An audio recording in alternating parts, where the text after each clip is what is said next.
أعوذ بالله من الشيطان الرجيم. بسم الله الرحمن الرحيم.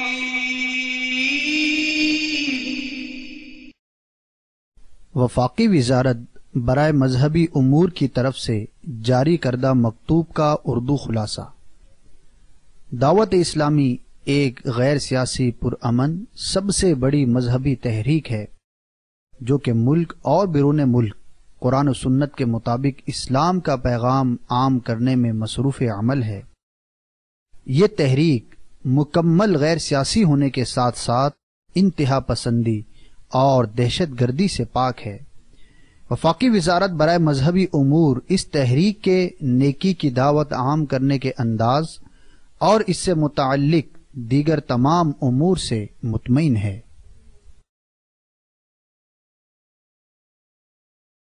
Certificate issued by Ministry of Religious Affairs, Government of Pakistan. To whom it may concern.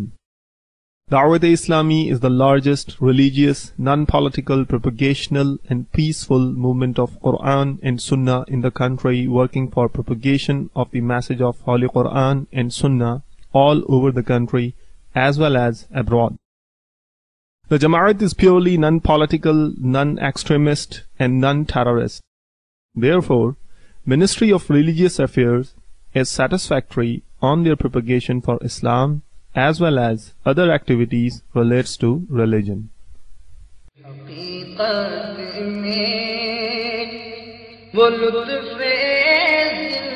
زندگی پایا نہیں کرتے جو یادیں مصطفیٰ سے دل کو بہلایا نہیں کرتے. اللہ تبارک و تعالی نے انسان کو اپنی عبادت کے لیے پیدا فرمایا ہے، مگر افسوس آج ہماری بڑی تعداد نیکی کے راستے سے دور نظر آتی ہے. ہم بہت سے کام لوگوں کی شرم کی وجہ سے نہیں کر پاتے. دعوت اسلامی کی مرکزی مجلس شورا کے نگران حاجی محمد عمران اتاری سلمہ الباری نے نیکیاں کرنے اور گناہوں سے محفوظ رہنے کا مدنی ذہن دیتے ہوئے سنتوں بھرا بیان بنام لوگ کیا کہیں گے فرمایا. مسلمان کا یہ اعتقاد ہے، مسلمان کا یہ ایمان ہے کہ میرا رب مجھے دیکھ رہا ہے. ہم عجیب و عجیب قسم کے لوگ ہو گئے. ہمارا کیا لوگ کیا کہیں گے، یہ کرو کیوں لوگ کیا کہیں گے، یہ پہن لو وہ نہیں پہننا کیوں لوگ کیا کہیں گے، دعوت ہے لوگ کیا کہیں گے، شیشے کے سامنے کھڑا ہوں لوگ کیا کہیں گے، کچھ تحفہ لے کے جانا ہے لوگ کیا کہیں گے، اٹھنا ہے لوگ کیا کہیں گے، بیٹھنا ہے لوگ کیا کہیں گے، مسجد میں جا رہا ہوں لوگ کیا کہیں گے، نکل جا لوگ کیا کہیں گے، لوگ کیا کہیں گے، لوگ کیا کہیں گے، جوتا پہن رہا ہوں لوگ کیا کہیں گے، گلاس پہن رہا ہوں لوگ کیا کہیں گے، پین لگانی ہے لوگ کیا کہیں گے، گھڑی پہننی ہے لوگ کیا کہیں گے، بیان کرنا ہے لوگ کیا کہیں گے، میں اپنا اسٹیٹس نیچے لے آؤں لوگ کیا کہیں گے. ہر طرف ایک ہی آواز ہے لوگ کیا کہیں گے، لوگ کیا کہیں گے. ہم سب کو باولا بنا دیا، باولا. ہم خالق کی خوشنودی دل سے نکال کر مخلوق کی خوشنودی بسا رہے ہیں. خدا کا خوف نہیں ہے. جو کرنا ہے لوگوں کے لیے کرنا ہے، مسلمان اپنے رب کے لیے کب عمل کرے گا. اس بیان کی VCD دعوت اسلامی کا اشاعتی ادارہ مکتبۃ المدینہ مختلف مواقع کے مناظر اور آواز کی مکسنگ کے ساتھ پیش کرنے کی سعادت حاصل کر رہا ہے. اول تا آخر ملاحظہ فرمائیے. صلو علی الحبیب صلی اللہ تعالی علی محمد. حقیقت میں وہ لطف زندگی پایا نہیں کرتے جو یاد. الحمدللہ رب العالمین والصلاة والسلام علی سید المرسلین اما بعد فاعوذ باللہ من الشیطان الرجیم بسم اللہ الرحمن الرحیم. الصلاة والسلام علیک یا رسول اللہ وعلى آلك وأصحابك يا حبيب الله. الصلاة والسلام عليك يا نبي الله وعلى آلك وأصحابك يا نور الله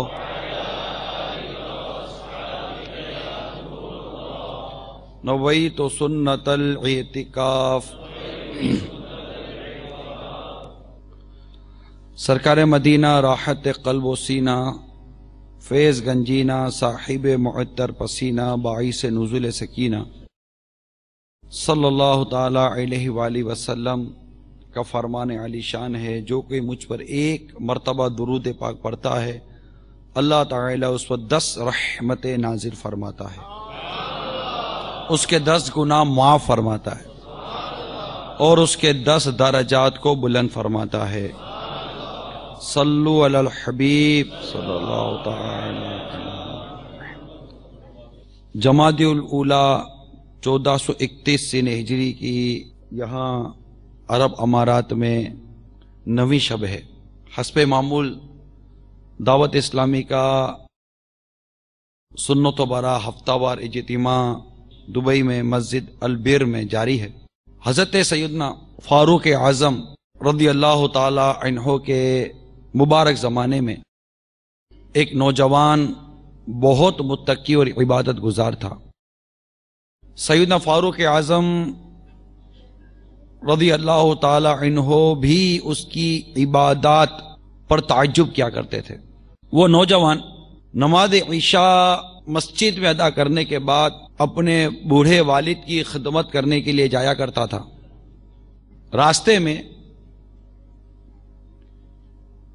ایک خوبصورت اور حسین عورت اسے اپنی طرف بلاتی اور اسے چھیڑتی تھی، مگر یہ نوجوان اس حسین و جمیل نوجوان عورت کی طرف توجہ نہیں کرتا، نگاہیں جھکائے وہاں سے گزر جایا کرتا.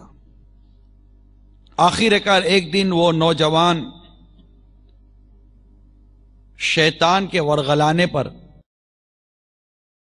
اور عورت کی برائی کی دعوت دینے پر وہ برائی کے ارادے سے آگے بڑھا. لیکن جو ہی وہ نوجوان دروازے پر پہنچا اسے سورہ اعراف جو 9ویں پارے میں کی آیت نمبر 201 میں آیت موجود ہے، ان الذین اتقوا اذا مسهم طائف من الشیطان تذکروا فاذا هم مبصرون. ترجمہ کنز ایمان، بے شک وہ جو ڈر والے ہیں جب انہیں کسی شیطانی خیال کی ٹھیس لگتی ہے ہوشیار ہو جاتے ہیں، اسی وقت ان کی آنکھیں کھل جاتی ہیں.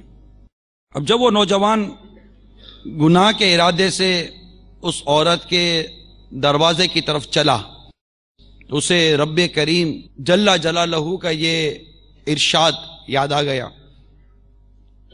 اس آیت پاک کے یاد آتے ہی اس کے دل میں اللہ تبارک و تعالی کا خوف اس قدر غالب ہوا کہ بے ہوش ہو کر زمین پر گر گیا. جب بہت دیر گھر نہ پہنچا تو اس کا بوڑھا باپ اسے تلاش کرنے کے لیے نکلا. جب اس مقام پر پہنچا جہاں اس کا بیٹا بے ہوش ہے تو لوگوں کی مدد سے اٹھوا کر وہ گھر لے آیا. اب نوجوان بیٹے کے ہوش آنے پر باپ نے تمام واقعہ دریافت کیا. نوجوان نے پورا واقعہ بیان کر دیا. اب واقعہ بیان کرتے ہوئے جب نوجوان نے اس سورہ اعراف کی اسی آیت کریمہ کو دہرایا تو ایک مرتبہ پھر خوف خدا عز و جل اس شدت سے اس پر غالب ہوا کہ اس نے زوردار چیخ ماری اور اس کا دم نکل گیا. خوف خدا عز و جل کے سبب اس کا انتقال ہو گیا. راتوں رات اسے غسل و کفن و دفن کا انتظام کر لیا گیا. صبح جب یہ واقعہ فاروق اعظم رضی اللہ تعالی عنہ کی خدمت میں پیش کیا گیا تو آپ اس کے والد کے پاس تعزیت کے لیے تشریف لے گئے. آپ نے اسے فرمایا کہ ہمیں اطلاع دے دیتے، ہم بھی جنازے میں شریک ہو جاتے. والد صاحب نے عرض کی امیر المومنین آپ کے آرام کا خیال تھا، اس وجہ سے آپ کو اطلاع نہ دی. آپ نے ارشاد فرمایا مجھے اس نوجوان کی قبر پہ لے چلو. وہاں جب اس نوجوان کی قبر پر فاروق اعظم رضی اللہ تعالی عنہ پہنچے تو سورہ رحمان کی 46 نمبر آیت آپ نے تلاوت کی. وَلِمَنْ خَافَ مَقَامَ رَبِّهِ جَنَّتَانِ، ترجمہ کنز الایمان، اور جو اپنے رب کے حضور کھڑے ہونے سے ڈرے اس کے لیے 2 جنتیں ہیں. سیدنا فاروق اعظم رضی اللہ تعالی عنہ نے جب اس نوجوان کی قبر پر پہنچ کر یہ آیت کریمہ تلاوت کی تو قبر میں سے اس نوجوان نے بلند آواز کے ساتھ پکارا، یا امیر المومنین، بے شک میرے رب نے مجھے 2 جنتیں عطا فرمائی ہیں. صلو علی الحبیب صلی اللہ تعالی علی محمد. جب قرآن کی بات ہو، نیکی کی دعوت ہو، حدیث پاک بیان ہو رہی ہو، نیکی کی دعوت دی جا رہی ہو، اور مسلمان جب اللہ عز و جل اس کے پیارے رسول کا ارشاد سننے کے لیے جمع ہوں تو انہیں چاہیے کہ وہ توجہ کے ساتھ صرف درس و بیان سنیں. تو ایسا کوئی کام اجتماع میں، نہ صرف یہاں، جہاں بھی آپ اجتماع وغیرہ میں جائیں، درس میں بیٹھے، بیان میں بیٹھیں، جب قرآن و حدیث کی بات ہو تو توجہ کے ساتھ، ہو سکے تو سر کو جھکا کر، یہاں وہاں دیکھ کر بھی نہیں، ہو سکے تو سر کو جھکا کر توجہ کے ساتھ نگاہیں نیچی کرے، ہو سکے تو با ادب 2 زانو ہو کر بیٹھ جائیں، جتنا بیٹھ سکتے ہیں. تھک جائیں تو پھر جیسا چاہیں بیٹھ جائیں. تو جس سے ہو سکے 2 زانو بیٹھے، با وضو بیٹھے، مسجد میں بیٹھا ہے اعتکاف کی نیت کرے اور توجہ کے ساتھ درس و بیان سنے، اور اللہ کی بارگاہ میں دعا کر کر بیٹھے کہ یا اللہ میں یہاں تک پہنچا تیری توفیق سے، میرے قلب کو تیری طرف پھیرنا یہ تیرے دست قدرت میں. صلو علی الحبیب. میٹھے میٹھے اور پیارے پیارے اسلامی بھائیوں، اب بھی بڑی ہی سبق آموز حکایت آپ نے سماعت کی، اور اس نوجوان کا خوف خدا دیکھا، آپ نے تقوی اور پرہیزگاری دیکھی کہ عبادت میں مصروف رہتا، اور وہاں سے جب یہ گھر جاتا تو نوجوان خوبصورت عورت اسے اپنی طرف بلاتی، مگر اس نگاہیں نیچی رکھنے کی اس کی عادت تھی. نگاہیں نیچی رکھنے کی برکت سے وہ گزر جاتا، مگر شیطان سب کے ساتھ لگا ہوا ہے. شیطان نے اس کو بھی ورغلایا، عورت اس کے پیچھے پڑی رہی. آخر کار وہ چل پڑا اور اسے اپنے رب کا ارشاد یاد آیا، قرآن پاک کا فرمان یاد آیا، اور اس فرمان سے اس کے دل کو چوٹ لگی اور وہ خوف خدا عز و جل کے سبب بے ہوش ہو گیا، اور یہی خوف خدا اس کے انتقال کا سبب بنا. امیر المومنین فاروق اعظم رضی اللہ تعالی عنہ بھی اس کی عبادت، اس کے تقوی، اس کی پرہیزگاری کو جانتے تھے. پھر ایسا محسوس ہوتا ہے کہ فاروق اعظم رضی اللہ تعالی عنہ اس بات کا بھی ادراک کر چکے تھے کہ اس نوجوان کا انتقال خوف خدا عز و جل کے سبب سے ہوا، کہ آپ نے اس کی قبر پہ جا کر اس آیت کریمہ کی تلاوت کی جس کا تعلق خوف خدا سے تھا. وَلِمَنْ خَافَ مَقَامَ رَبِّهِ جَنَّتَانِ، کہ جو اپنے رب کے آگے کھڑے ہونے سے ڈرا اس کے لیے 2 جنتیں ہیں. اور اس نوجوان نے قبر سے پکارا کہ یا امیر المومنین، میرے رب نے مجھے 2 جنتیں عطا فرما دی ہیں. اس میں بڑی ہی عبرت ہے، بڑے ہی سبق سیکھنے کے مدنی پھول ہیں کہ شرم و حیا یہ ہمیں ہونی چاہیے. گناہ کی طرف ہم تو خود بھاگتے ہیں، اور ایسے مقام پر جانے کا ہمارا بڑا جی چاہتا ہے جہاں بدنگاہیاں ہوں، جہاں مطلب کہ حسن و جمال کے نظارے ہوں، جہاں موسیقی ہو، جہاں تفریح ہو، تھوڑی موج مستی، جس کو ہمارے ہاں عام لینگویج میں کہتے ہیں، تھوڑی موج مستی ہونی چاہیے. تو میٹھے اسلامی بھائی، خوف خدا کا تقاضا کچھ اور ہے. خوف خدا یہ انسان کے اندر بہت کچھ تبدیلیاں لے آتا ہے. آج کے اس دور میں ہم اس موضوع کو تھوڑا بھولتے جا رہے ہیں، جبکہ یہ ہم جانتے ہیں کہ اس مختصر سی زندگی کے ایام گزارنے کے بعد ہر ایک نے اپنے رب عز و جل کے حضور حاضری دینی ہے، اعمال کا حساب دینا ہے،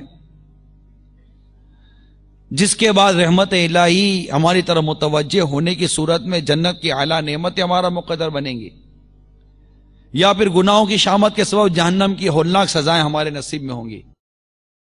اللہ ہم سب کو جہنم کے عذاب سے محفوظ فرمائے، جنت و فردوس میں اپنے پیارے حبیب کا پڑوس پیر و مرشد کے ساتھ عطا فرمائے. تو ان ناگفتہ حالات میں کہ جہاں ہوش سنبھالنے کے بعد ہم ایک عجیب سی زندگی میں کھو گئے،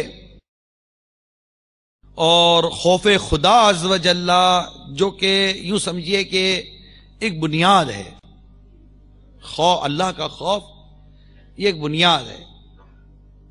اس موضوع کو بیان کرنے کی آج چند وجوہات بھی پیش نظر، ہر دفعہ کوئی نہ کوئی وجہ تو پیش نظر ہوتی ہے. یہ اتنا اہم موضوع ہے میٹھے اسلامی بھائیوں کہ اگر خوف خدا نصیب ہو جائے نا تو یوں سمجھیے کہ ہمارا سارا نظام بہتر ہو جائے. کہ مسلمان کا یہ اعتقاد ہے، مسلمان کا یہ ایمان ہے کہ میرا رب مجھے دیکھ رہا ہے، اللہ مجھے دیکھ بھی رہا ہے، اللہ مجھے سن بھی رہا ہے.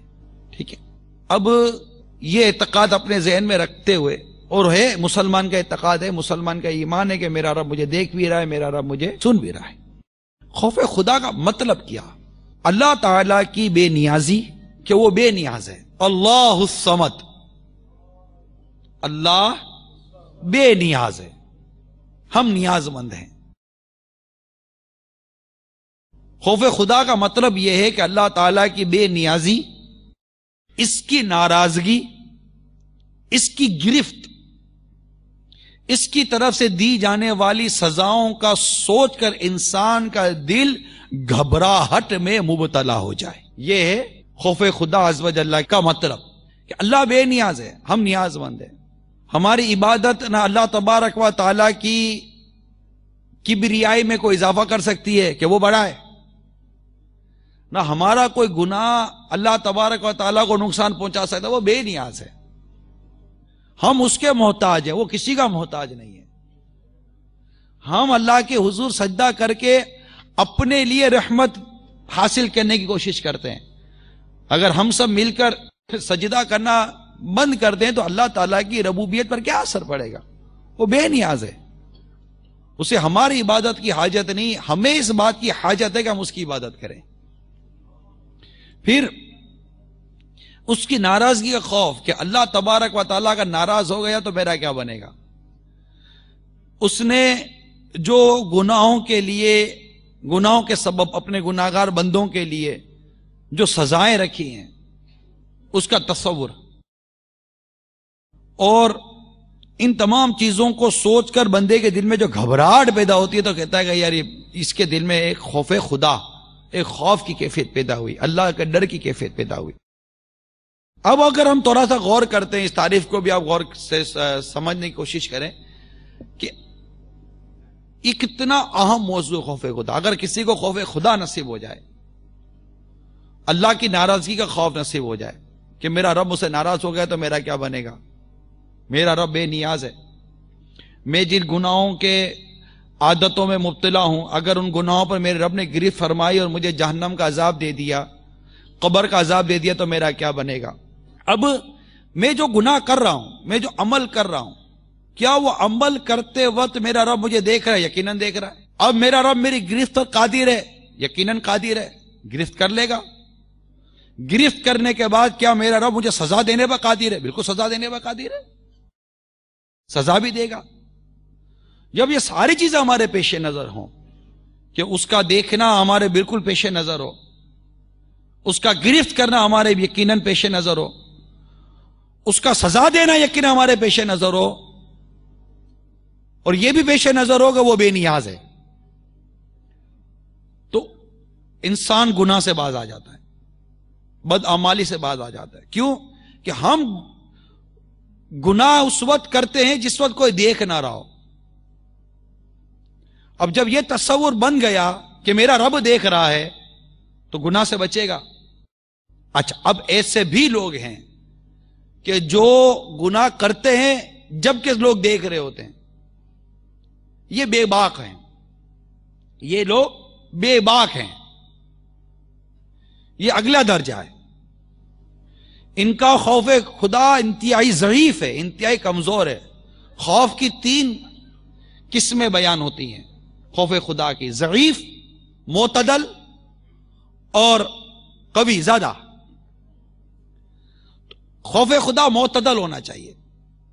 مثال کے طور پر جیسے خوف خدا کو ہمارے بزرگوں نے ایک لگام کی مثال دی. خوف خدا ایک لگام ہے، ایک زبردست کوڑا ہے.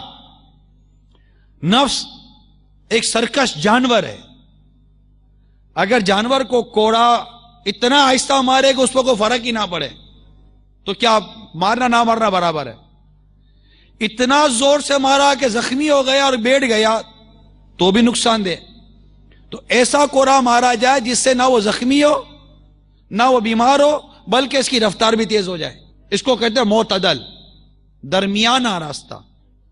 لیکن جو پہلا طبقہ ہے جو خوف کی بات تو کرتا ہے لیکن ہے بے باک، اس کو زیادہ غور کرنا ہے کہ میں ایسا کیسا بے باک ہو گیا کہ اللہ سے بھی حیا گئی اور اللہ کے بندوں سے بھی حیا گئی. کہ کوئی دیکھ رہا یا نہیں دیکھ رہا اس کی کوئی اس کو پرواہ نہیں. اب وہ بھی ہر گناہ نہیں، ہر گناہ نہیں، چند گناہ جن کے بارے میں بندہ سب کے ساتھ کر لیتا ہے. مثال کے طور پر فلم دیکھنا، فلم بینی، پکچر دیکھنا. اب ہے یہ بھی ناجائز اور حرام کہ پکچر میں کیا ہوتا ہے؟ عورت ہے، بے پردہ عورتیں ہیں، بے حیا عورتیں ہیں، گانا ہے، بے حیائی ہے، اڑیانی ہے، اور کیا ہے. اس کے بغیر فلم تو بنتی نہیں ہے. وہ فلم ہی نہیں ہے، فلم ہو جائے گی. اب یہ فلم دیکھنا یہ ہے تو بے حیائی، ہے تو گناہ، لیکن چونکہ بدقسمتی سے ہمارے معاشرے میں اسے برا نہیں سمجھا جاتا.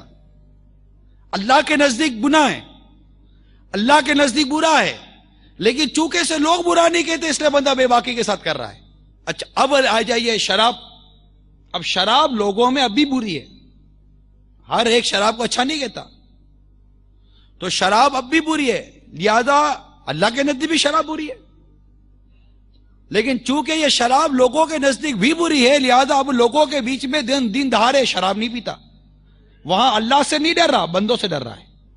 ہمارا جو خوف خدا یا خوف کا جو عالم ہے نا، یہ بڑا ہی وہ ڈسٹرب ہے. کوئی اس کی کوئی سمت نہیں ہے، کوئی اس کا سرا نہیں ہے، مطلب کوئی اس کا وہ طریقہ ہی نہیں ہے ہمارا. ہم عجیب و عجیب قسم کے لوگ ہو گئے. ہم اللہ کے بندوں سے ڈرتے ہیں مگر اللہ سے نہیں ڈرتے. یہ بنیادی وجہ ہے کہ جب بندوں کے دل سے اللہ کا خوف نکل گیا تو ان بندوں کے دلوں میں مخلوق کا خوف آ گیا. اب یہ لوگوں سے ڈرتی ہی، قوموں سے ڈرتی ہے مگر رب سے نہیں ڈرتی. جب تک مسلمان رب سے ڈرتا تھا ساری قوم مسلمان سے ڈرتی تھی. جب مسلمان نے رب کا خوف نکال دیا اب مسلمان ساری قوموں سے ڈرتا ہے. یہ مسلمان قوم جو سب قوموں کے آگے ہاتھ جوڑ کر کھڑی ہو جاتی ہے، اس کی وجہ یہ ہے کہ اس مسلمان قوم نے اپنے رب کا خوف اپنے دل سے نکالنا شروع کر دیا. جب ہمارے دل سے ہمارے رب کا ڈر نکل گیا تو اس جگہ پر دوسری قوموں کا ڈر آ گیا. جب ہمارے دل میں رب کا ڈر تھا، رب کا خوف تھا، دوسری قوموں پر مسلمانوں کا ڈر تھا، مسلمانوں کا خوف تھا. اتنی بنیادی چیز ہے خوف خدا عز و جل، اور وہ ہمارے دل سے نکلتا جا رہا ہے. وہ امیل سنت کا مجھے شعر یاد آ رہا ہے، آقا کی بارگاہ میں عرض کرتے ہیں: المدد یا شہ ابرار مدینے والے، المدد یا شہ ابرار مدینے والے، قلب سے خوف خدا دور ہوا جاتا ہے.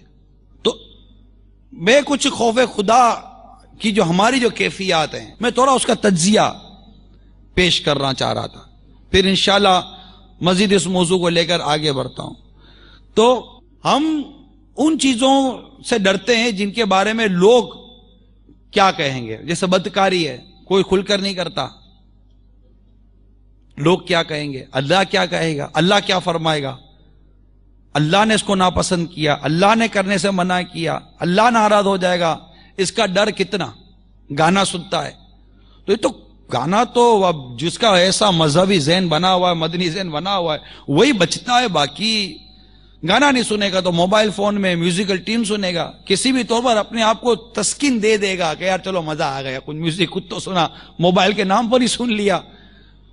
ورنہ تو یوں اگر سننے بیٹھتا تو لوگ مارتے کہ ارے مولانا میوزک سنتا ہے. لیکن موبائل فون میں میوزک بجتا ہے تو کوئی مولانا کو کیا بولے گا کہ مولانا میوزک سنتے ہو.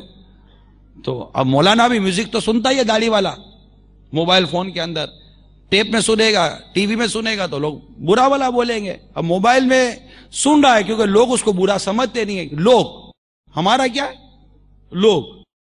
اللہ نے منع کیا ہے، اللہ ناراض ہو جائے گا، اللہ کو برا لگے گا، اس کو کون سوچتا ہے؟ لوگ. لوگ کیا کہیں گے؟ لوگ کیا کہیں گے؟ بس لوگ کیا کہیں گے، لوگ کیا کہیں گے. یہ کرو ٹھیک ہے، یہ نہیں کرنا، کیوں؟ لوگ کیا کہیں گے. وہ کر لو، یہ نہیں کرنا، کیوں؟ لوگ کیا کہیں گے. یہ پہن لو، وہ نہیں پہننا، کیوں؟ لوگ کیا کہیں گے. تو ہمارا جو ذہن ہے نا وہ یہ لوگ کیا کہیں گے، لوگوں کی ناراضگی، لوگوں کی پسند، لوگوں کی چاہت، لوگوں کو اچھا لگنا، لوگوں کو برا لگنا، یہ سب کچھ ہمارے پیش نظر ہو چکا ہے. لوگ کیا کہیں گے، لوگ کیا کہیں گے، لوگ کیا کہیں گے.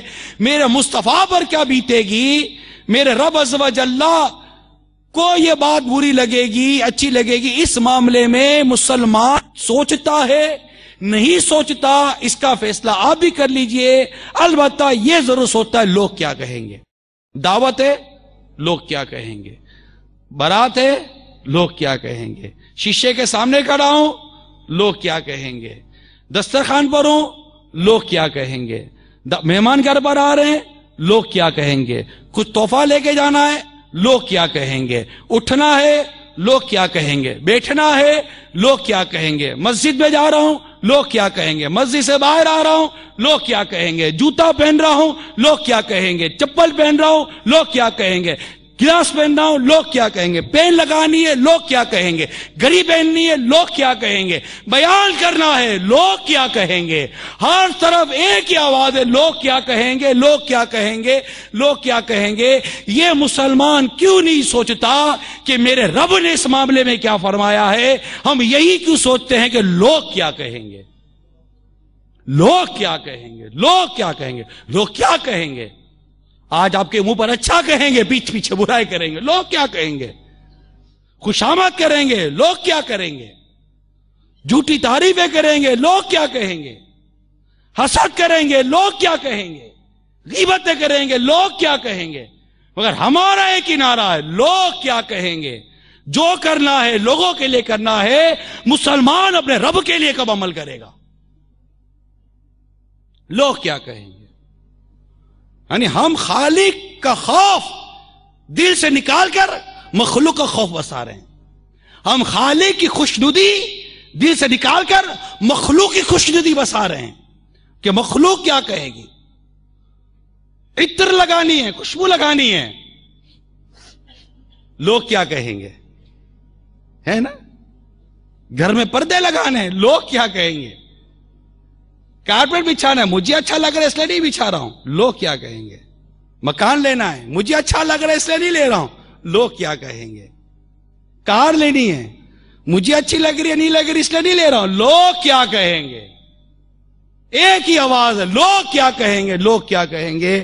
اس لوگ کیا کہیں گے کہ آواز نے ہم سب کو باولا بنا دیا، باولا، پاگل بنا دیا. ہر سمت ایک ہی چیز ہے، لوگ کیا کہیں گے. سود کا اتنا بڑا محل کھڑا کر دیا، کہہ رہے سود سے جان چھڑاؤ، تھوڑا غریب ہو جاؤ، لوگ کیا کہیں گے. رشوت کا لین دین بند کر دو، تھوڑے غریب ہو جاؤ، آواز آئے گی، لوگ کیا کہیں گے. میں اپنا اسٹیٹس نیچے لے آؤں، لوگ کیا کہیں گے. میں سوکھی روٹی کھاؤں، لوگ کیا کہیں گے. ہر طرف ایک ہی آواز ہے، لوگ کیا کہیں گے. ارے لوگ کیا کہیں گے. لوگوں کی طرف کب توجہ ہٹے گی؟ ہم اللہ عز و جل کا خوف دل میں پیدا کریں، اس رب کی رضا، اس رب کی ناراضگی کو دل میں بسائیں. اور اس صدا سے باہر آئیں، اس کیفیت سے باہر آئیں، لوگ کیا کہیں گے؟ لوگوں کی جہاں پر کیفیت دیکھنی ہے، لوگوں کی جہاں پر خوشنودی دیکھنی ہے، لوگوں کی جہاں پر رضا دیکھنی ہے، لوگوں کی جہاں پر نفرت اور تنفیر عوام جہاں دیکھنی ہے وہاں دیکھنی ہے، جہاں شریعت نے اس طرح دیکھنے کا کہا ہے، مگر اس کے پیچھے بھی رضا الہی ملتی ہے کہ یہ کام مت کرو، لوگوں کو برا لگے گا، مگر اس کے پیچھے رضا الہی ہے کہ وہ کام کرنے سے دین سے دور ہو جائے گا، اسلام سے دور ہو جائے گا، تو یہ مت کرو۔ جہاں جہاں لوگوں کے دیکھنے، لوگوں کے مزاج کو دیکھنے، لوگوں کی عادات اور اطوار کو دیکھنے کا درس ہے، وہاں پر دین کی خرابی کے پیش نظر یہ درس ہے، اسلام سے دور ہونے کے پیش نظر یہ درس ہے، نماز سنتوں سے دور ہونے کے پیش نظر یہ درس ہے۔ اس کے پیچھے بھی ایک نیت محمود اور ایک اچھی نیت چھپی ہوئی ہے، مگر ہمارے افعال اور اعمال کے اندر اسی کوئی نیت نہیں ہے، صرف لوگ کیا کہیں گے۔ ایک کیا ہوا، لوگ کیا کہیں گے۔ آپ سگنل پر کھڑے ہیں، ٹریفک کا ملک کی وہ سگنل جو شریعت سے نہیں ٹکراتا، لوگوں کے فلاح و بہبود کے لیے اس پر عمل کرنا واجب ہے۔ مثال کے طور پر سگنل ہے، آپ کے یہاں تو ابھی بھی کیمرے وغیرہ لگے، میں ایک جنرل بات کرتا ہوں، ٹھیک ہے، دنیا بھر کی بات ہے، ہمارے ملک کی بات ہے، آپ کے ملک کی بات ہے، اور دنیا بھر کے ملک کی بات ہے، مگر اس کا تعلق حقیقت یہ ہے کہ ملکی نظام سے بھی نہیں ہے، ہماری عادتوں سے ہے۔ ہماری عادتیں کیا ہیں؟ ہم سگنل پر کھڑے ہیں، آ رہے ہیں، سگنل ہے،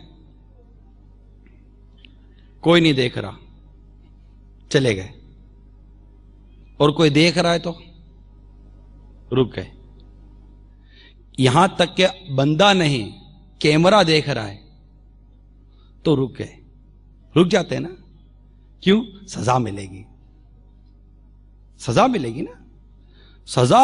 کیمرہ دیکھ رہا ہے، کیمرہ کسی کو دکھائے گا، وہ دیکھ کر آپ کو چارج شیٹ لگائے گا۔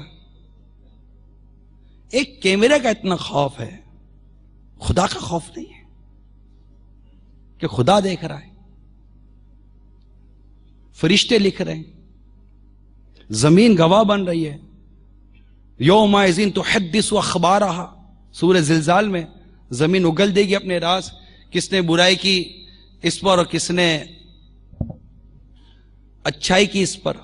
تو خوف یہ ہے کہ یہ دیکھ رہا ہے، وہ دیکھ رہا ہے، یا کوئی بھی نہیں دیکھ رہا، کوئی بھی نہیں دیکھ رہا، بس 10 15 20 گاڑیاں کھڑی ہوئی، لوگ کھڑے ہوئے، اور آپ کو کوئی کہہ رہا ہے نکل جا نکل جا، آپ لوگ کیا کہیں گے؟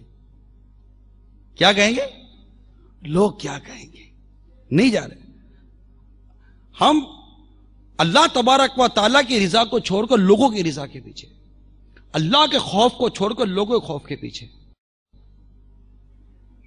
تو ہماری کیفیت ایسی ہو گئی ہے کہ ہم سگنل پر کھڑے ہیں اس خوف سے کہ ہم ایک دیکھنے والا کیمرہ دیکھ رہا ہے اور جو کسی کو دکھائے گا اور وہ چارج شیٹ لگائے گا، لیکن ہم یہ نہیں سوچ رہے کہ کوئی بات کرتے ہوئے، کوئی کام کرتے ہوئے اللہ تبارک و تعالیٰ کے مقدس فرشتے ہمارے ساتھ ہیں جو ہماری اچھائی اور برائی لکھ رہے ہیں، اور یہ بارگاہ الہ عز و جل میں پیش کیا جائے گا۔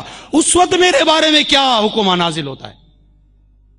اس وجہ میری یہ چارج شیٹ میرے رب کے حضور پیش کی جائے گی، کوئی نہیں دیکھ رہا نا، چلو وہاں تو لوگ دیکھ رہے ہیں، کمرے کے اندر پردہ ڈال کر تو کوئی بھی نہیں دیکھ رہا نا، اللہ کے یہ دو مقدس فرشتے میرے ساتھ ہیں، کرامن کاتبین، جو میرے افعال کو، میرے اعمال کو لکھ رہے ہیں، میں جو کر رہا ہوں لکھ رہے ہیں، میں جو بول رہا ہوں لکھ رہے ہیں، میں جو لکھ رہا ہوں وہ لکھ رہے ہیں، میں اچھا کر رہا ہوں برا کر رہا ہوں لکھا جا رہا ہے، اور یہ لکھا ہوا رب تبارک و تعالیٰ کی بارگاہ میں پیش کیا جائے گا۔ اس وقت میرے جرموں کی اتنی بڑی فہرست جب رب کی بارگاہ میں پیش کی جائے گی، اس وقت میرے بارے میں کیا چارج شیٹ نافذ ہوتی ہے، کیا جرم پر کیا سزا دی جاتی ہے، اس کا خوف نہیں ہے۔ ایک ملکی قانون کا خوف ہے کہ یہاں سے یہ کیمرہ لے کر یا کوئی افسر دیکھ کر آگے میری کمپلین کرے گا، وہاں سے میرے بارے میں جو جرم کی سزا آئے گی اسے کیسے بھگتوں گا، اس کا خوف کھائے جا رہا ہے۔ نہیں کھاتا تو رب تبارک و تعالیٰ کی بارگاہ سے جو سزا آنی ہے اس کا خوف ہمیں نہیں کھاتا کہ اللہ تعالیٰ کی بارگاہ میں، جبکہ اللہ جانتا ہے یہ تو اس کی ایک مشیت ہے، اس کا ایک نظام ہے کہ اس نے کرامن کاتبین ہمارے ساتھ رکھے ہیں جو ہمارے افعال لکھ رہے ہیں. زمین ہمارے افعال اور ہمارے اقوال اور اعمال کو لکھتی ہے. اس طرح اور بھی کئی ایسی مطلب کہ ہاتھ پیر ہیں، یہ ساری چیزیں گواہ بنتی ہیں کہ یہ بھی سارے مطلب کہ وہ وٹنس ہیں ہمارے خلاف، یا فیور میں بات کریں گے یا ان فیور بات کریں گے، یہ سارے وٹنس ہیں.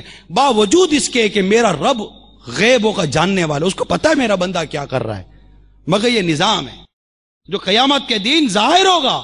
اس کا خوف نہیں ہے، قیامت کے دن کا خوف نہیں، اللہ کی بارگاہ میں پرسش کا خوف نہیں، اللہ کی بارگاہ میں حاضری کا خوف نہیں، ملکی قانون کے اتنے خوف، وہ بھی یہ دنیاوی سزاؤں کا خوف ہے. جہاں دنیاوی سزائیں بھی نہیں ہیں، قانون ہے، جہاں عمل نہیں ہے، وہاں بھی لوگ بے باکی کے ساتھ قانون توڑ ہی رہے ہوتے ہیں. تو پتہ چلا کہ ہم جس خوف سے ڈرتے ہیں ایسا خوف بھی شریعت کے معاملے میں ہمارے پاس نہیں ہے. جو ملکی قانون کے خوف سے ہماری جو کیفیت ہو جاتی ہے، ایسا خوف، مثال کے طور پر کوئی دین دیہڑے قتل کرتا ہے کیا؟ نہیں کرتا نا، کہ ملکی قانون ہے، دین دیہڑا یوں قتل کرو گے گرفتار ہو جائیں گے آپ، سزا ملے گی، سزا موت ہے. ٹھیک ہے، تو قتل نہیں کرتا دین دیہڑے. اس طرح پکڑ لے گئے. اللہ تعالیٰ نے بھی ناحق قتل منع کیا ہے، مسلمان کا ناحق قتل حرام ہے. کیا اس وجہ سے قتل نہیں کرتے، یا اس وجہ سے قتل نہیں کرتے کہ سزا ہو جائے گی ملکی طور پر؟ وجہ کیا ہے؟ خوف خدا ہے یا خوف قانون؟ رشوت. تقریباً ملکوں کے اندر رشوت لینا، رشوت دینا یہ قانونی جرم ہے.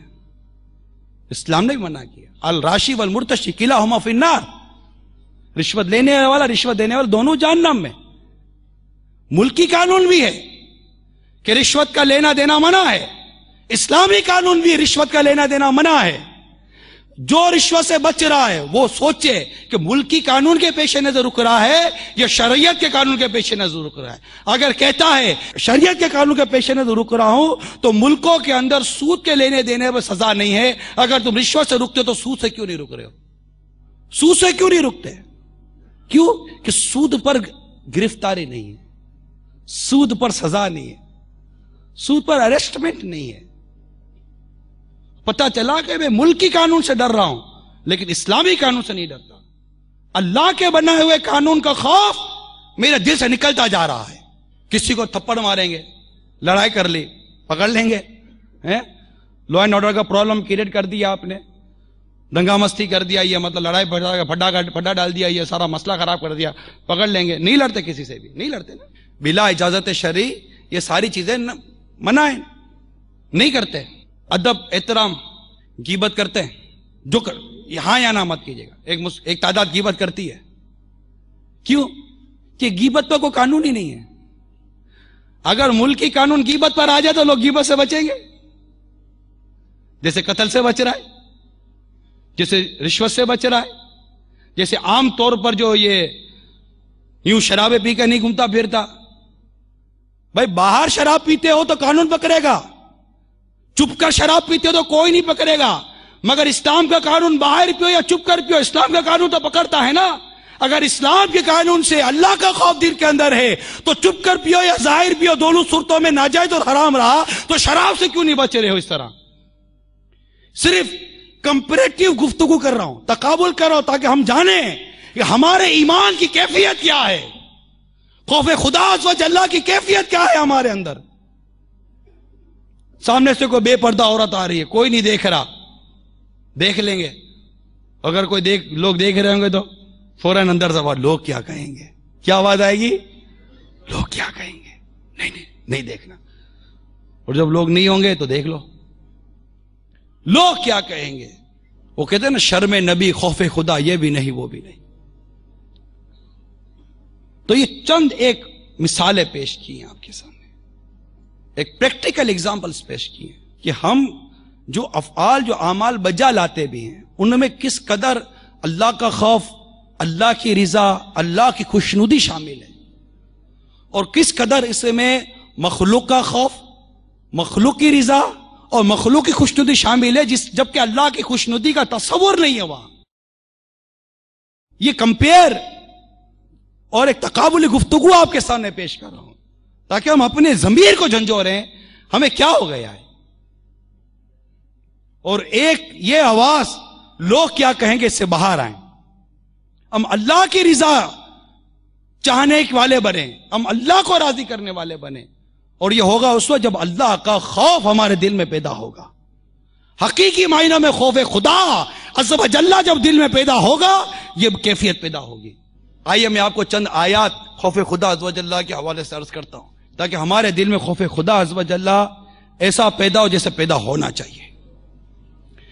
اللہ تعالیٰ نے کئی مقامات پر اپنے خوف اور ڈرنے کا بیان ارشاد فرمایا ہے. بڑا پیارا ارشاد ہے سورہ آل عمران 4 پارے میں آیت نمبر 175 میں بڑا پیارا ارشاد ہے. وخافونی ان کنتم مؤمنین. ترجمہ کنز الایمان، اور مجھ سے ڈرو اگر ایمان رکھتے ہو. وخافونی ان کنتم مؤمنین، اور مجھ سے ڈرو اگر ایمان رکھتے ہو. کیسا خوف، کیسا ارشاد ہے یہ. یہی آل عمران کی آیت نمبر 102 میں ارشاد ہوتا ہے. ترجمہ کنز الایمان، اللہ سے ڈرو جیسا اس سے ڈرنے کا حق ہے، اور ہرگز نہ مرنا مگر مسلمان. ایسا ڈرو. یہ کئی مقامات پر آپ اس طرح کے ارشادات پڑھیں گے، سنیں گے. اللہ سے ڈرو جیسا سے اس سے ڈرنے کا حق ہے. اس کے علاوہ اللہ تعالیٰ سے ڈرنے والوں کو آخرت میں کامیابی کی خوشخبری سنائی گئی ہے. چنانچہ پارہ 25 سورہ زخرف آیت نمبر 35 میں ارشاد ہوتا ہے وَالْآخِرَةُ عِنْدَ رَبِّكَ لِلْمُتَّقِينَ. ترجمہ کنز الایمان، اور آخرت تمہارے رب کے پاس پرہیزگاروں کے لیے ہے. سورہ حجر پارہ 14 کی آیت نمبر 45 میں ارشاد ہوتا ہے ان المتقین فی جنات وعیون. ترجمہ کنز الایمان، بے شک ڈر والے باغوں اور چشموں میں ہیں.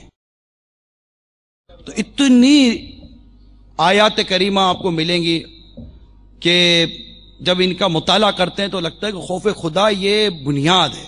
اللہ کا خوف، اللہ کا ڈر، تقوی، پرہیزگاری، اس سے ڈرنا، اسی سے ڈرنا. یہاں تک فرمایا اللہ ہی سے ڈرو. جو اللہ ہی سے ڈرتا ہے نا وہ کسی سے نہیں ڈرتا. اور جب اللہ کا خوف نکل جائے نا پھر دنیا کا خوف دل پر آ جاتا ہے. پھر وہی ہوتا ہے جو میں کہہ چکا ہوں، لوگ کیا کہیں گے، دنیا کیا کہے گی. آپ اپنے گھر کا ماحول دیکھ لیں. دنیا کیا کہے گی، لوگ کیا کہیں گے. دنیا کیا کہے گی، لوگ کیا کہیں گے. دنیا کیا کہے گی، لوگ کیا کہیں گے. ہماری زبان پر اگر یہ شریعت، اسلام، اللہ کی رضا، اللہ کی ناراضگی، مصطفیٰ کی رضا، مصطفیٰ کی ناراضگی، عز و جل صلی اللہ تعالی علیہ وسلم، اگر یہ زبانوں پر آ جائے تو مدینہ مدینہ ہو جائے. ہم اللہ کے بندے ہیں، ہمیں اللہ نے پیدا کیا ہے، ہمیں اللہ کا خوف رکھنا ہے، ہمیں اس کی رضا چاہنی ہے. سورہ حجرات آیت نمبر 13 پارہ 26 میں بڑا پیارا ارشاد ہے ان اکرمکم عند اللہ اتقاکم.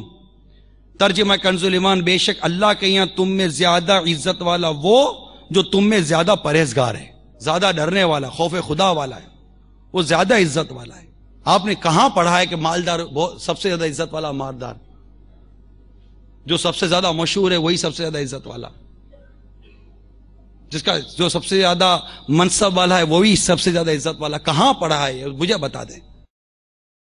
قرآن تو یہ کہتا ہے کہ تم میں سے زیادہ اللہ کے نزدیک تم میں زیادہ عزت والا وہ جو تم میں زیادہ اللہ کے یہاں تم میں زیادہ عزت والا وہ جو زیادہ پرہیزگار ہے. جب اللہ کے یہاں عزت والا بن جائے بندہ تو اب اس کو کیا چاہیے؟ آدمی کب بولے گا کہ لوگ کیا کہتے ہیں؟ اللہ تعالیٰ اپنے بندے کے بارے میں کیا فرماتا ہے کہ یہ میرا بندہ، یہ میرا پرہیزگار بندہ، یہ میرا نیک بندہ، یہ میرا عزت والا بندہ. اللہ فرمائے نا، لوگ عزت کا تاج دے دیں، لوگ تعریفیں کر دیں، لوگ یہ کہہ دیں، لوگ وہ کہہ دیں، اس کی ہمیں حاجت نہیں ہونی چاہیے. ہمیں اللہ تعالیٰ کی رضا چاہنی ہے، ہمیں اللہ تعالیٰ کے پسند کا بندہ بننا ہے. اب اس خوف خدا عز و جل کی کچھ فضیلت سنیں تاکہ ہمارے اندر خوف خدا پیدا ہو، اللہ تعالیٰ کی رضا چاہنے کا جذبہ پیدا ہو. سرور دو عالم صلی اللہ تعالی علیہ وسلم نے فرمایا جس مومن کی آنکھوں سے اللہ تعالیٰ کے خوف سے آنسو نکلتا ہے اگرچہ مکھی کے پر کے برابر ہو، پھر اس کے چہرے کی گرمی کی وجہ سے اسے کوئی تکلیف پہنچتی ہو تو اللہ تعالیٰ اسے جہنم پر حرام کر دیتا ہے. حضرت سیدنا قعب الاحبار رضی اللہ تعالیٰ عنہ سے مروی ہے کہ اللہ تعالیٰ نے سبز موتی کا ایک محل پیدا فرمایا ہے جس میں 70,000 گھر ہیں اور ہر گھر میں 70,000 کمرے ہیں. اس میں وہ شخص داخل ہوگا جس کے سامنے حرام پیش کیا جائے اور وہ محض اللہ کے خوف سے اسے چھوڑ دے. کہاں گیا لوگ کیا کہیں گے؟ کہاں گیا لوگ کیا کہیں گے؟ محض اللہ کے خوف سے چھوڑ دے. رشوت کوئی دے رہا ہے، نہیں دے ابھی نہیں دو، لوگ کیا کہیں گے؟ ارے لوگ کیا کہیں گے؟ چھوڑو اس کو، لوگ کیا کہیں گے؟ محض اللہ کے خوف سے کہ ایک شخص حرام کی طرف بلایا جا رہا ہے، اس کی طرف حرام آ رہا ہے اور وہ حرام چھوڑ دے یہ کہہ کر کہ میں اپنے رب کی خوف سے چھوڑتا ہوں، میں اپنے رب کی رضا کے لیے چھوڑتا ہوں. تو جو اللہ کی رضا کے لیے محض اللہ کے خوف کے سبب سے اس کے سامنے جو حرام پیش کیا جائے اس کو چھوڑ دے، اللہ تعالیٰ اسے جنت کا وہ محل عطا فرمائے گا جس میں 70,000 گھر ہیں اور ہر گھر میں 70,000 کمرے ہیں. یہ جنتی محل ہے. یہ خوف خدا والوں کو ملے گا، اللہ کے خوف سے حرام چھوڑنے والوں کو ملتا ہے. لوگ کیا کہیں گے نہیں. تو اب یہ کانسیپٹ ختم کرنا ہے. کون سا؟ آپ تو کہہ دو، لوگ کیا کہیں گے. یہ بولتے ہوئے بھی بندہ سوچتا ہے ابھی زور سے بولوں گا لوگ کیا کہیں گے. استغفر اللہ. مسجد میں آواز سے ہنسنا یہ ناجائز ہے. جو ہنسائے آواز سے وہ توبہ کرے. اب لوگ اس میں کچھ بھی نہیں کہیں گے، لیکن اللہ عز و جل کو پسند نہیں ہے کہ بندہ مسجد میں ہنسے.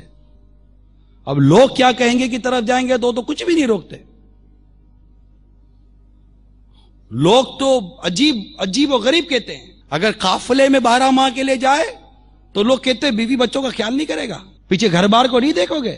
12 ماہ کے لیے قافلے میں جا رہے ہو، 26 ماہ کے لیے قافلے میں جا رہے ہو، پیچھے گھر والوں کو نہیں دیکھو گے. اور اگر یہی 12 ماہ کے لیے 2 سال کے لیے کاروبار کرنے کے لیے نوکری کرنے کے لیے دوسرے ملک جائے تو جاؤ جاؤ بیٹا جاؤ جاؤ، ہم ہیں نا پیچھے، کوئی بات نہیں، ہم ہیں نا پیچھے تمہارا گھر دیکھنے کے لیے.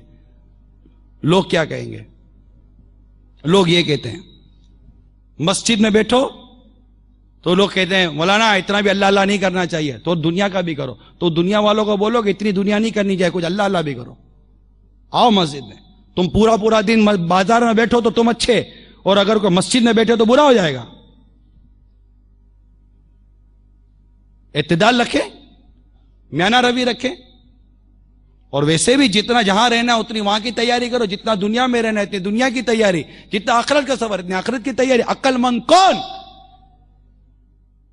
اللہ کا ذکر زیادہ کرنے والا عقل مند، یا اللہ کے ذکر سے جو غافل ہے وہ عقل مند؟ عقل مند کون؟ عقل مند تو وہی ہے کہ جہاں جتنا رہنا اتنی وہاں کی تیاری کرتا ہے. آپ یہاں آئے مگر آپ یہاں کے نہیں ہیں، ایک تعداد ہے جو یہاں کی نہیں ہے. یہاں آپ کا رہنے کا انداز اور ہے، مگر جہاں سے آئے ہیں نا وہاں کے لیے سوچ اور ہے. آپ یہاں پر کما رہے ہو مگر یہاں کے لیے نہیں، وہاں کے لیے. آپ کما یہاں رہیں، رہ یہاں رہیں، لیکن یہاں کے لیے نہ رہ رہے، نہ یہاں کے لیے جی رہے، نہ یہاں کے لیے کما رہے، نہ یہاں کے لیے کھا رہے. یہ جو کچھ کر رہے سب وہاں کے لیے کر رہے ہیں جہاں سے آپ آئے ہیں. جہاں سے آپ آئے وہاں کے لیے کر رہے ہیں. اے عرب امارات میں رہنے والوں اور دنیا کے دوسرے ممالک میں ایک ملک چھوڑ کر دوسرے ملک میں سفر کر کے جانے والوں، آپ جس ملک میں رہ رہے ہو اس ملک کے لیے کچھ نہیں کر رہے اپنے لیے، آپ اس کے لیے کر رہے ہو جہاں آپ نے لوٹ کر جانا ہے. جہاں آپ نے لوٹ کر جانا ہے. یہاں پر کر کسر سے ایسے جیتے ہو جیسے قید خانے میں بندہ جیتا ہے، لیکن اس جگہ کو بہتر بنا رہے ہو جہاں کو پتا ہے کہ لوٹ کے جانا ہے. یہاں کچھ دن کی زندگی قید و بند کی گزار لوں گا، لیکن گھر جا کر عیش و عشرت اور آرام کی زندگی گزاروں گا. یہ تصور یہاں کے لیے تو ہے، لیکن دنیا اور آخرت کے لیے تصور کیوں نہیں جمتا؟ اس آیت کریمہ کی طرف توجہ کیوں نہیں جاتی جب اللہ تبارک و تعالیٰ نے جو اپنے نیک بندوں کے لیے آیت کریمہ ہمیں عطا فرمائی، اور وہ جب کسی نیک اور نفس مطمئنہ شخص کا جب انتقال ہوتا ہے تو گویا کہ یہ تلاوتیں کی گئی ہیں، قرآن پاک میں تلاوت موجود ہے، اور یہ غیب سے یہ تلاوت اور یہ قرآن کی آیت سنی گئی ہے کہ جب اللہ تعالیٰ کا نیک بندہ نفس مطمئنہ والا جب دنیا سے جاتا ہے تو ارشاد ہوتا ہے یا ایتھا النفس المطمئنہ، یا ایتھا النفس المطمئنہ ارجعی لوٹا، اے مطمئن نفس لوٹا، ارجعی الی ربکی، لوٹ اپنے رب کی طرف، ارجعی الی ربکی راضیۃ مرضیہ، وہ تجھ سے راضی تو اس سے راضی، راضیۃ مرضیہ فادخلی فی عبادی، داخل ہو جا میرے بندوں میں، وادخلی جنتی، داخل ہو جا میری جنت میں۔ جو یہ آیت کریمہ نازل ہوئی، صدیق اکبر رضی اللہ تعالیٰ نے عرض کی بارگاہ رسالت صلی اللہ تعالیٰ علیہ وسلم نے، آقا یہ آیت کتنی پیاری ہے، میرے آقا صلی اللہ تعالیٰ علیہ وسلم ارشاد فرمایا ابو بکر جب آپ کا انتقال ہوگا فرشتے یہی آیت پڑھ رہے ہوں گے۔ میں نے خلاصہ عرض کیا آیت کریمہ کا، میرے ساتھ ترجمہ کنز الایمان ہوتا تو میں پڑھ دیتا، یا ایتھا النفس المطمئنہ، اے مطمئن نفس، یہ نفس کی قسمیں ہیں، نفس امارہ جو گناہوں کی طرف اکساتی ہے، نفس لوامہ جو گناہ اور بے باکی ہو جائے تو ندامت لاتی ہے، افسوس لاتی ہے کہ آئندہ نہیں کرنا، ہوتا ہے نا بعض اوقات، اور نفس مطمئنہ یہ اعلیٰ نفس ہوتی ہے، یہ اعلیٰ نفس ہوتی ہے، اور جب ایسا متقی پرہیزگار خوف خدا والا عاشق رسول دنیا سے جائے تو یہ صدا ہوتی ہے، یا ایتھا النفس المطمئنہ، اے مطمئن نفس ارجعی لوٹا۔ آپ نے قرآن پاک میں کئی جگہ پر پڑھا ہوگا، تمہیں اپنے رب کی طرف لوٹنا ہے، تمہیں اپنے ترجعون، تمہیں اپنی طرف کی طرف لوٹنا ہے، تمہیں تمہارے رب کی طرف لوٹنا ہے۔ ہمیں بار بار لوٹنے کا درس دیا جا رہا ہے، ہمیں بار بار بتایا جا رہا ہے کہ تم جہاں ہو وہ تمہارا مستقل مسکن نہیں ہے، تمہیں کسی اور طرف لوٹنا ہے، تمہارا گھر کوئی اور ہے۔ یہ دنیا مومن کے لیے قید خانہ ہے، کافر کے لیے جنت ہے۔ قید خانے میں کیوں راحتیں ڈھونڈنے کے لیے اتنی حرام اور اتنے ناجائز امور ہم اختیار کریں؟ اگر یہاں پر قید و بند کی زندگی گزر بھی گئی تو گزر گئی، یہاں جینا ہے وہاں کے لیے، یہاں جینا ہے وہاں کے لیے، یہاں کے لیے یہاں نہیں جینا۔ اب دنیا کے کسی حصے میں بھی رہیں گے، ایک مسلمان ہونے کی حیثیت سے ہمیں یہاں کے لیے نہیں جینا، ہمیں باہر کے لیے، ہمیں وہاں کے لیے جینا ہے جہاں ایک دن آئے گا ہماری آنکھیں بند ہو جائیں گی، ایک دن آئے گا ہماری آنکھیں بند ہو جائیں گی، محل، بینک بیلنس، کار، بنگلہ، جو کچھ بھی ہے یہاں پر سب دھرے کا دھرا رہ جائے گا۔ سکندر بھی جب دنیا سے گیا تو دونوں ہاتھ خالی تھے، پوری دنیا فتح کرنے چلا تھا، آپ کو کوئی لاس نہیں ہوا، آپ کو دنیا میں کوئی غم نہیں ہوا، دنیا میں کچھ بھی نہیں ہوا، لیکن جس وقت دنیا چھوڑ کر جائیں گے کبھی اس وقت کی کیفیت پر غور کیا کہ جس دنیا کو جمع کرنے میں، جس دنیا کو کمانے میں، جس مال دولت بینک بیلنس بزنس کو بنانے میں میں نے اپنی ساری زندگی گزار دی، اپنا بڑھاپا تک گزار دیا، آج یہ سب کچھ چھوٹ رہا ہے۔ گھر اتنا ویل ڈیکوریٹڈ مکان چھوٹ رہا ہے، بیلنس چھوٹ رہا ہے، کاریں جو میرے کار پوش میں کھڑی ہیں چھوٹ رہی ہیں، یہ باغ اور یہ سب بزنس سب چھوٹ رہا ہے۔ یقین مانیے اس وقت تو ہوتا ہے کہ ہاں کوئی بات نہیں، لیکن اس وقت ان کے چھوٹنے کا جو غم ہوگا نا، اس غم کے اور اس دکھ کے تقابل پر روح قبض ہونے کی تکلیف ہوگی۔ اب جو روح قبض ہو رہی ہوگی نا اس پر یہ غم غالب ہوگا، یہ سب چھوٹ رہا ہوگا، بیوی بچے چھوٹ رہے ہوں گے، سب کچھ چھوٹ رہا ہوگا۔ پھر اس وقت یہ کیفیت کہ جہاں جا رہا ہوں وہاں کے لیے تو کوئی تیاری نہیں، سب کو یہی چھوڑ کر جا رہا ہوں، جہاں جا رہا ہوں وہاں کی تو تیاری نہیں ہے، اب ہوگا کیا؟ وہاں کی تیاری کرنی ہے، اور یہ ہوتی خوف خدا عز و جل سے، کہ اللہ کا خوف اور آخرت کی سوچ، یہ سب اس صورت میں ہمیں یہ ساری کیفیت پیدا ہوں گی۔ تو بہت چند ایک موٹی سی باتیں کی ہیں کہ ہمیں اللہ عز و جل کی رضا کے لیے جینا ہے.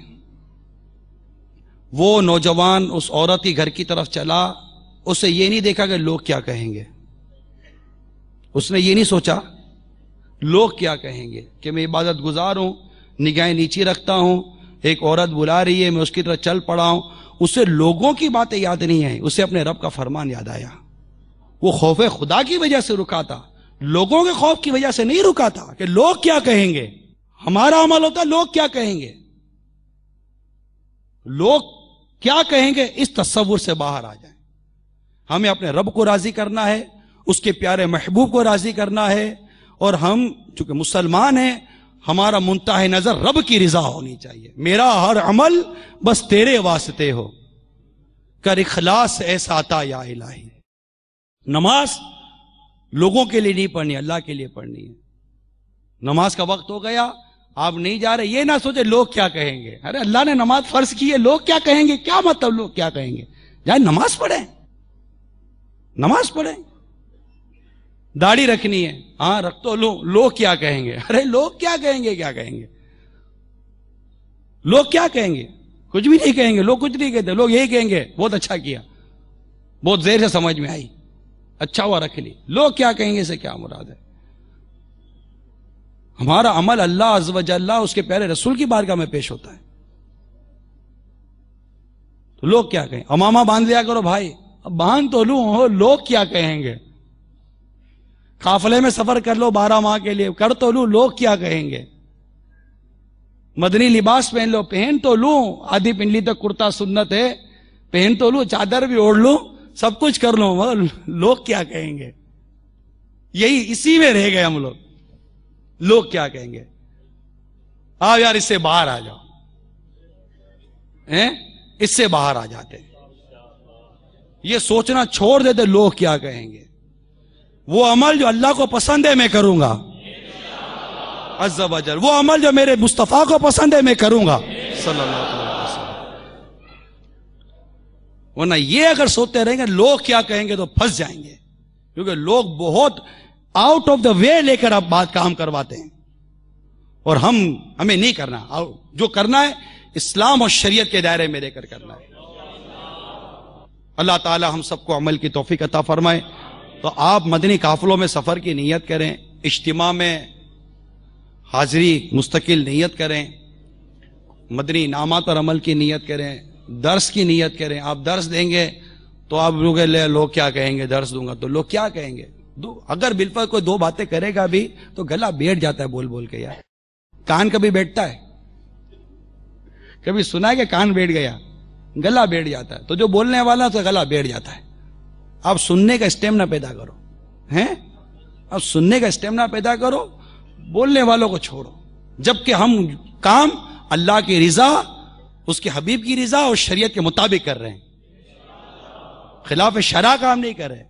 اب وہ شریعت کو جو محمود ہے, اب اس میں لوگوں کی رضا کہاں دیکھنی ہے, رب کی رضا کہاں دیکھنی ہے, ماں باپ کی رضا کہاں دیکھنی ہے, رشتہ داروں کی رضا کہاں دیکھنی ہے, پڑوسیوں کی رضا کہاں دیکھنی ہے, اعزا اقربا کی رضا کہاں دیکھنی ہے. یہ سب کچھ دیکھنے کے لیے ہمیں یہ نہیں دیکھنا کہ لوگ کیا کہیں گے, ہمیں یہ دیکھنا ہے کہ شریعت کیا کہتی ہے.